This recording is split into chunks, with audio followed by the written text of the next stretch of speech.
Guys, aakyat tayo sa pinakadulo, doon sa pinakatuktok, para makita natin yung pinanggagalingan mismo ng tubig na bumabagsak dito. Ayan ang dadaan tayo sa kuweba. Ayan o. So ito ang dadaanan guys. Ito ang daanan mismo. Bago makarating dyan sa pinakatuktok, sa pinakadulo, kailangan muna natin dumaan dito sa kuwebang ito. Ayan o. Medyo may pumapatak-patak na tubig. Ayan. So ayan na guys, nakatakot dito eh. Hindi naman umuulan totally, kaya nga lang yung tubig na bumabagsak galing sa kabundukan. Ito yun oh.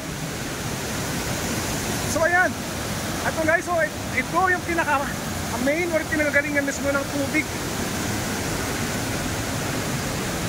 Nakatakot dito, delikado. Pag oras na bumagsak dito, I'm sure, sigurado hindi ko lang kung mabubuhay pa. Ayan ang lakas.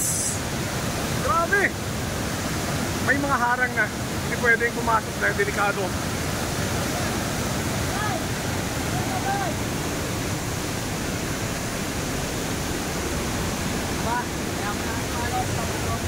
Guys, dito bumababa yung tubig nang galing sa kabundukan. Sa area na ito kasi medyo restricted na, hindi pwede this. Ayan o.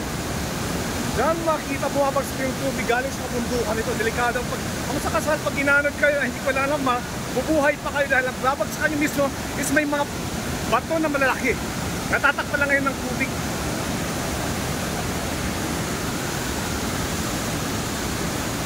Nakatakot oh. Ayan na. Yan, sa area na yan guys, bababa. Malalim yan, ang taas nito eh. Ayan.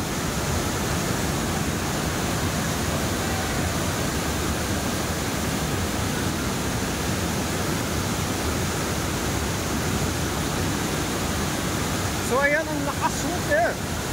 Grabe. Ang hirap kumuha. Nakatakot, nakakahilo. Dahil sa pagbagsak ng tubig na yan oh.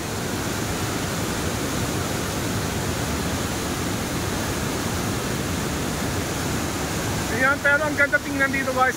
Ang ganda, puro puno. At saka yung bundok na ito, talagang sulin na rock. Talagang yun oh. Balik tayo ulit yan oh, sa baba na yan. Ayan. Ang lakas! Grabe oh!